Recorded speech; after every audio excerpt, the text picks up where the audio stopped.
Welcome, everybody. Welcome to another week, a short week this week, but welcome back to Lincoln Square. I am delighted to be joined today by Brian Tyler Cohen. You guys know him, you love him. He is one of the sharpest communicators out there in the Democratic side of the fence.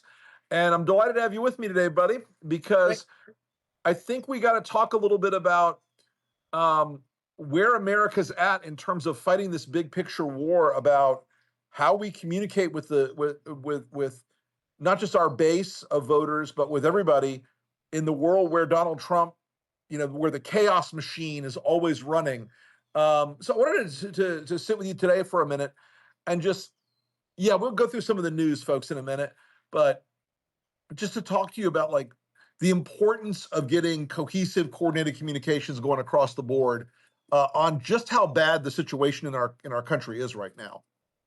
I mean, that really is the whole ball game from the media perspective, and the media is how everybody consumes their content. So it feels like everything. I mean, there's no way to really to understate how important coordinating our messaging is, and really, it's responsible for so much of the success on the right. I mean, I don't think Sure. anybody can look at what Steve Bannon has done by virtue of adopting this theory of flooding the zone and not recognize the ways in which that's benefited this administration, because really, Sure. I mean, it's simple. They do 10 different things. At some point, we're going to talk about at least a few of them, and so that sends a few people scattering off in different directions. By the next day, if you want to continue talking about the blatant corruption that is Donald Trump's cryptocurrency scheme, or him accepting a $400 million Qatari jet, and the ways that hurts our national security, then if you're going to continue talking about that, then that means you're making a conscious decision to ignore what he's doing today, which is going to be Correct. five more things. And so inherently, the strategy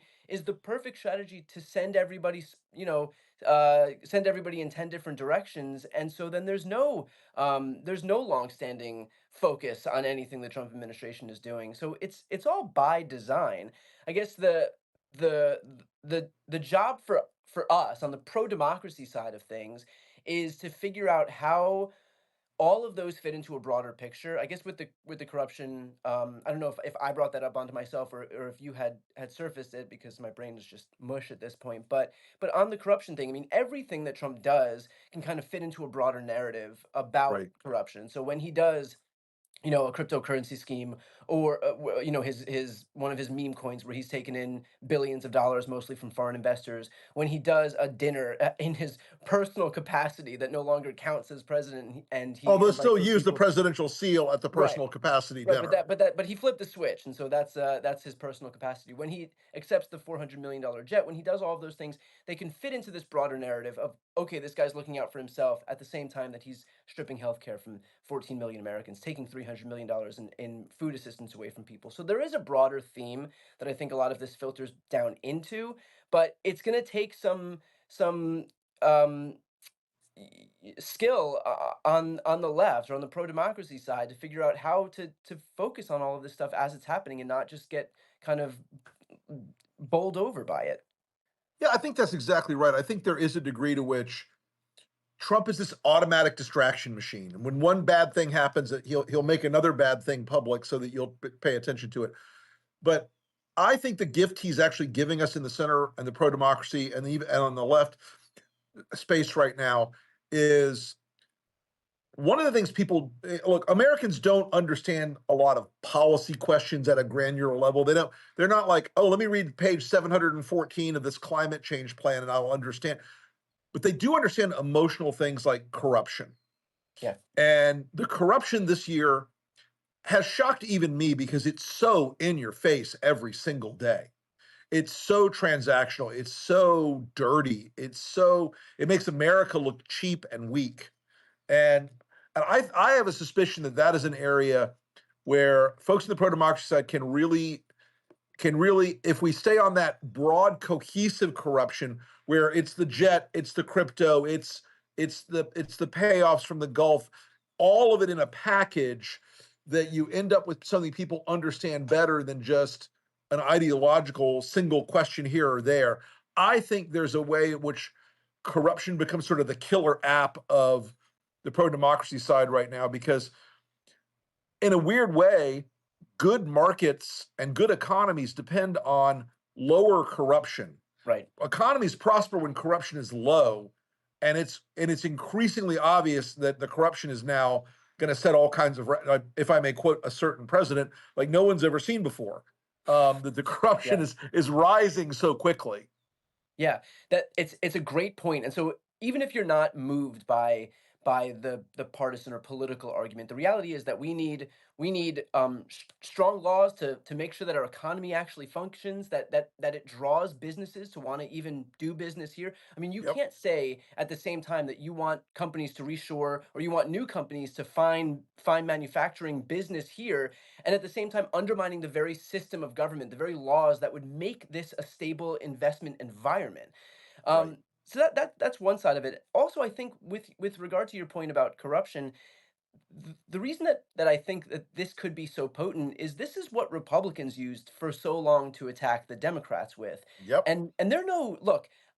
I, I'm like I don't think there's anybody among us who doesn't at least recognize the potency with which the GOP has wielded all of these arguments in the past, and the ways that they're able, even with the most unpopular positions as it relates to climate change, healthcare, abortion rights, whatever it may be, the fact that they've been able to win goes to show that they're adept at something, right? And I think Right. picking out these boogeymen like the Clintons, like George Soros, whoever it may be, and convincing their audience. I mean, you even look at the Epstein thing, right? Which Bongino and Cash Patel are getting attacked on right now. It is Right. because they've groomed their audience into believing that the Democrats are these just the pinnacles Monsters. of these monsters, these pinnacles of corruption. And so clearly that's a potent argument. And so when they flip it on its head and start engaging in corruption that is so overt, so obvious, Right. and most importantly, so easy to explain, so easy to understand, I think that poses a real danger for them, at least politically speaking. I think that's right, and I think there's a degree of, and I want to say to my friends on the left, there are a couple of rules you should always know about the Republican Party. One is if a new technology emerges, there are two industries that adopt it right away: porn and the GOP. That includes everything digital, video, Yeah. all this stuff. They will always look for the bleeding edge of technology. The second thing is they only spend money where it works. And so, So not the sphere? yeah, not the sphere. We're going to skip the sphere. I love the sphere. It's a beautiful object, but yeah, we're going to skip that. Yeah. But they only spend money where it works. Why were they spending at the presidential, governor, Senate, and House and on down over $300 million on trans ads last year? Love it or hate it, it works. So 100%. when you see where they're spending their money, it tells you what they know is working. And that gives you a guidepost, I think, to start strategically messaging around that or undermining that message. And the final thing is there's a rule on the right, and it's like no enemies to my right. They have this belief that they don't have any enemies to their political right. Now, I don't agree that that's always the thing you should do, but they're so coordinated and they're so locked together and they're so, they've got one message, one clear thing over and over and over and over again. They beat it to death. They never get off of it. And I think it's really important Democrats start to have that level of discipline. You don't have to admire the people that do it, but the technique works, the Yeah. strategies work, the methodologies are amoral but effective. So I do think that's something, and you and I've talked about this before. Like messaging and narrative is the juice that flows through all of this stuff on the right. They're great at telling a story over and over and over again.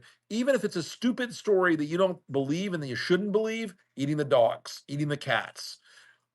They tell it because it influences how people see the entire news or operation in the world. They see the entire atmosphere and ecosystem of the news. Right. I think to that exact point, it just kind of lends itself to this broader idea that, if even the more fantastical stuff, the eating the dogs and cats, it lends itself to the broader narrative that Republicans have spent so long weaving, which is that Democrats are not focused on what regular people are focused on. Look at who Right. they align themselves with. These crazy people that are eating dogs and cats, the 10 NCAA trans athletes that are doing gender reassignment surgeries and then joining sports. Like the point is the broader narrative that the Republicans are trying to weave is that the Democrats are not focused on you; they're focused on people who are different from you, who have nothing to do with you. And so even the fantastical stuff, kind of even as bizarre as it is, almost the weirder and more off base and less believable, more fantastical it is, that actually lends itself more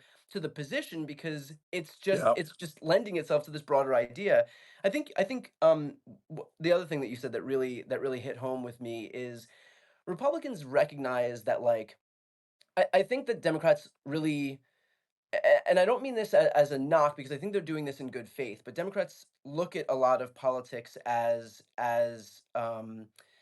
how they can focus on the virtue of what they're doing and these positions that really impact people's lives and all that stuff. And Republicans view it as as a way to as a way to consolidate power for themselves. And so Democrats look at it Right. like, okay, how do we take like an emotional focus on this stuff? And Republicans put emotion out and they recognize that they are playing the game of politics and there is a way to Hmm. win. And that way, for example, is when you have competing factions on the right, they recognize that it will not help them achieve their end goal, their broader goal of consolidating power. And so if it's not going to if infighting is not going to help them, then they don't do it. Because even though clearly there are differences between, you know, the Sebastian Gorkas and the Tucker Carlsons and the Elon Musks and Right. you know, like these different competing factions, um, still they recognize their broader goal, and so they have enough discipline to put that stuff aside, or at least keep it, you know, buried down. Whereas the left will lead with the left because it leads with values in so many different instances. There is a ton of infighting. I mean, my the last 10 years, I have watched Yes, the you have. progressives battle the moderates and just tear each other down, and we don't see that on the right because they recognize that the ultimate goal is not some policy position because they're malleable when it comes to policy positions and longstanding principles. Their goal at the end of this is consolidating power for themselves and then to do with it what they will once they actually get it. Yeah, it is really something, and I can tell you, if somebody asks a question in the chat like, "Oh, do we want to become like them?" No, of course we don't want to become like them. They are using these tools for evil, but these tools are effective tools. The tools are morally agnostic. The technique is morally agnostic when you're talking about coordinating a message between the different parts of a coalition, when you're talking about speaking to people where they are, when you're talking about emotionally powerful messaging and language and narratives, when you're talking about not airing your family dirty laundry on every single policy fight every single day. Because the Republicans have, and I can tell you this, folks, from experience back in the day, internal fights like you cannot believe. They fight internally the way Democrats fight publicly. Sometimes for the good of the kids, mommy and daddy need to go in the back room and have the fight and not Yeah. do it in public. Um, but it's it's it's not that you want to adopt their philosophy or their policies or their ideology. It's It's that you want to look at what works and say, okay, they have an unfair advantage in a fight to the death ideologically and politically. Do you want to give them those weapons? Do you want to bring a rolled up New York Times to a gunfight? And the answer is no, you shouldn't. I mean, and I think that's where you and I are beating the drum a lot in public in different spaces. But it's like you have to be on task and on message against these guys every single day because you can wake up. Republicans learn two lessons day one, hour one when they get into campaigning. Just win, baby, is rule one. Rule two is stay on message. And the joke about it is if you're confused about rule one, consult rule two. If you're confused about rule two, consult rule one. yeah. And so this idea that Democrats could benefit from more coordination about messaging, it's folks, that's not adopting Republican values. That's adopting an effective way to fight back against a lot of the evil that Donald Trump's people want to do.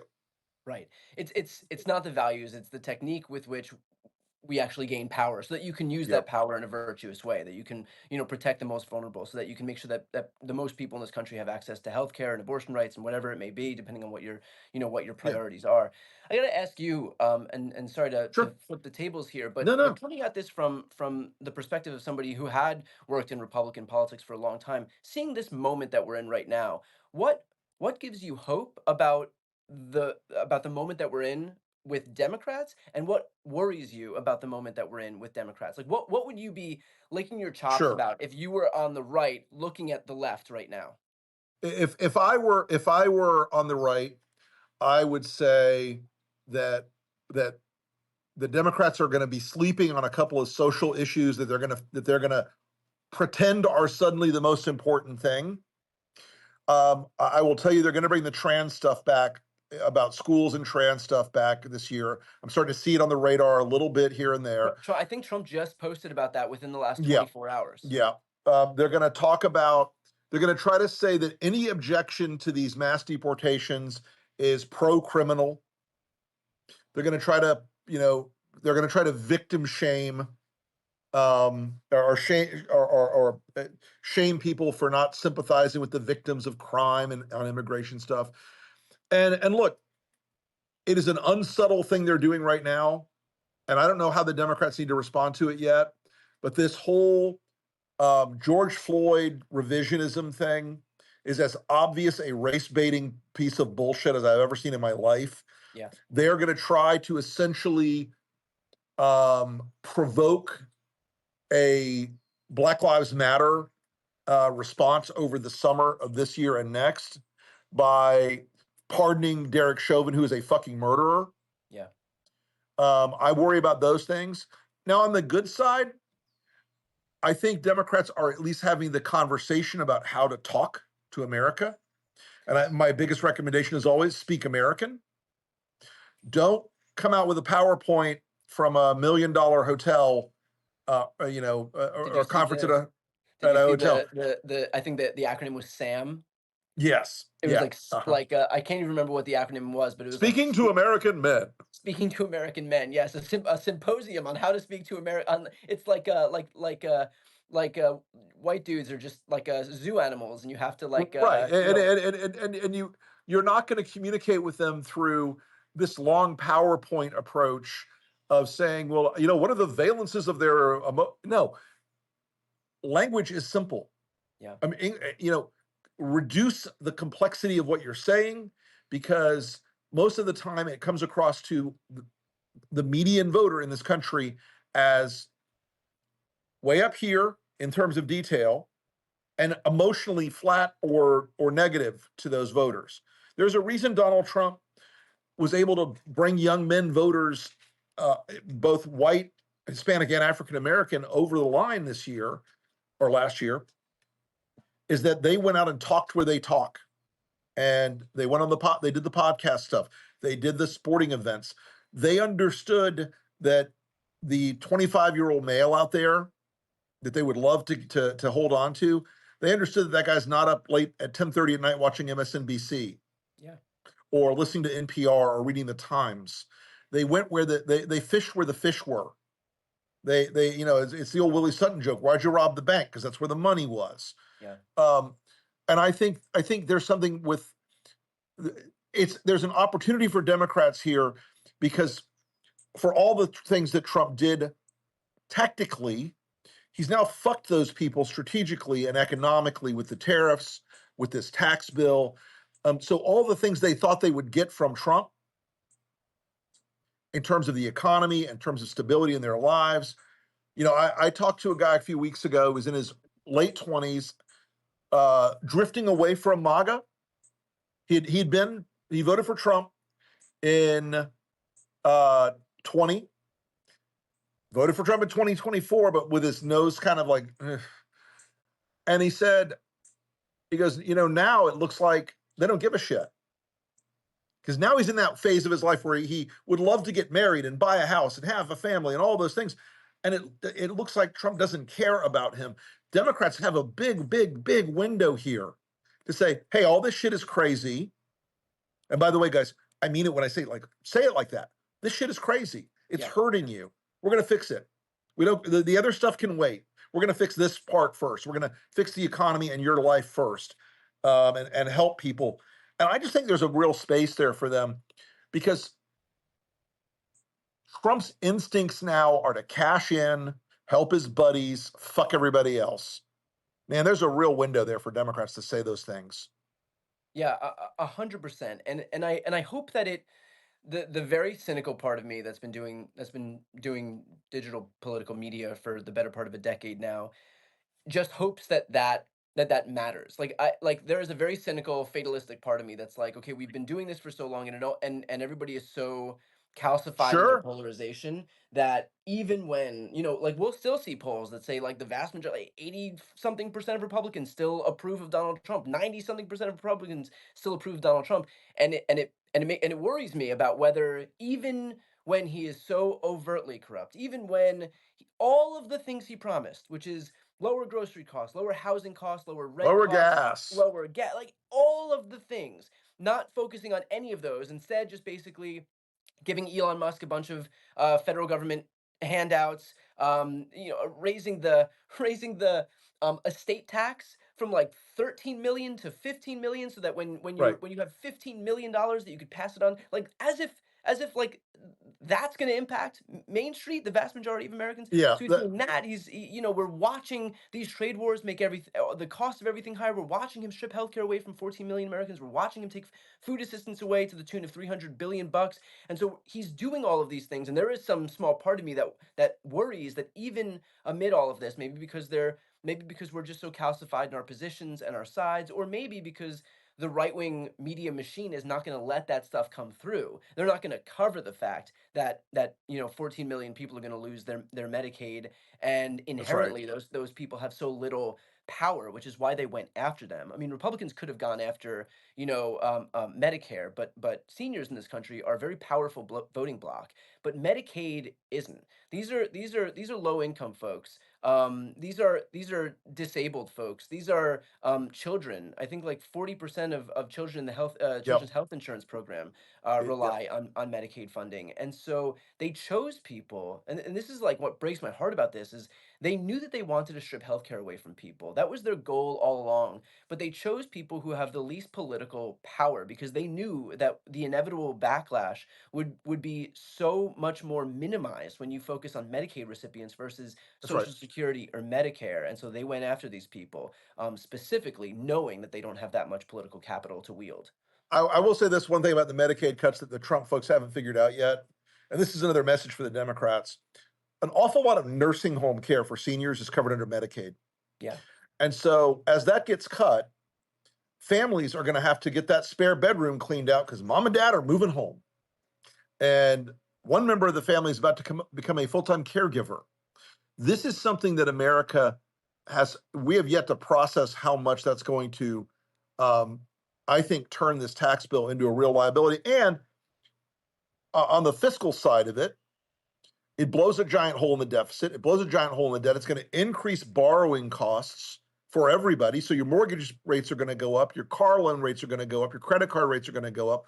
All of it ends up in this big opportunity space for Democrats to message about it in a way that relates to people. That isn't 30,000 foot, let me talk to you about Medicaid policy, cost sharing, blah, blah. No, it's like Yeah. this is hurting your family. Your mom or your dad who worked all their life is in a nursing home now, covered in part by Medicaid. Now they get to either live on the street or live in your house. And we know that Americans are going to be hurt by this. And it's I say this in the sort of cold way. It's good that it's happening sooner. The pain will hit faster. I think sharp pain soon will have a bigger political impact than long pain spread out along the way. I'm curious about that. So there are two ways to think of this. One is like, is pain faster? Tell me if this carries any weight. But if there's pain faster, does it numb itself enough to the point where now when you're at 2026, we've adapted to the new normal, and like there's no doubt that when Roe was overturned, the potency of that issue was just red hot, right? And the pain of that starts You to know, to dull. That's a really good question, Brian. It's one I got to think about a little more. I think in this case, as these cuts start to hit, and remember, part of this stuff, guys, will hit sooner than 2029 because the states will start adjusting before they will start making their cut allocations before the feds even catch up because they're going to have to plan ahead. But it's a really good question. That do you want it in 2026 or do you want it now?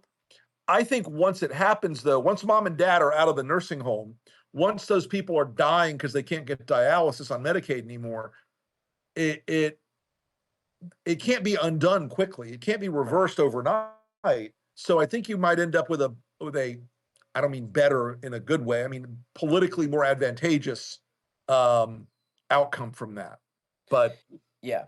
Yeah, I've been thinking about this point a lot, which is, I mean, clearly they constructed this tax bill to give it a long what's the thing that you light when you're on a like fuse, a fuse, yeah, a long fuse on a bomb, so that they wouldn't have to deal with any of the political repercussions of this stuff. And right? so my worry from a political perspective about this is that people will vote based on, and this is I think something that Democrats should really take into account because we often don't. We often will focus on what will happen in the future as the result of Republican policies, whereas most Americans don't think that way, and they're not even No, consuming political content that way. They're just focusing on what is impacting them right now. And so, with the inflation stuff, when Democrats, and I include myself in this, I'll absolutely take responsibility in this as well, saying like, either explaining away the global phenomenon of inflation in the aftermath of COVID, or saying, okay, well, don't worry because doing XYZ with the economy is going to eventually tamp down inflation and get it to our 2% target range, blah, blah, blah. People don't care about that. They're just seeing costs are no. more expensive right now for me, and so this is what I'm focused on. And my worry about the fact that they have given themselves a long fuse with these healthcare cuts and food stamps cuts is that we can say here's what's going to happen, and it may and likely will be exactly what's going to happen, but because it's not right in front of people at this very moment, that people won't be able to internalize it in the same way that, okay, let's say we're 2 weeks after the election and suddenly the cuts hit, and they're as decimating as we thought they were going to be. Well, now it's not just something that people heard about, now it's something that people are living, and so it hits them in a different way. Yeah, that's a really good question, a really good observation because the immediacy effect with voters, they know about gas prices. They know about grocery prices. Those are weekly or daily occurrences in their lives. It's more ephemeral to them if you say these cuts are coming in 2 years or a year and a half, and you'll have to. It is, yeah, it's definitely. But I do think part of it still comes down as we start communicating about it before all this stuff happens, to keep the language real and simple and straightforward and unpolicy, unwashington as possible. Because Right. a lot of the things that Republicans do when they speak to people, it is simple language. It is not because Americans are stupid. It is because Americans don't talk like Washington Week in Review. They Yep. don't talk like the New York Times editorial page. They don't talk like the Paris Review. They speak in language that is grounded and simpler and more emotional than a lot of people on the pro democracy side tend to use in these conversations. Great rhetoric has a place, everybody, but sometimes just talking like a regular human has a bigger place. Hey, well, Brian, I appreciate you so much, man, as always. Um, I look forward to having you back again on Lincoln Square Lives in the future. Keep up the good work. Anything else you want to tell people where to find you, or anything else you're working on they should be tracking? Yeah, I would love if everybody could jump over to my Substack.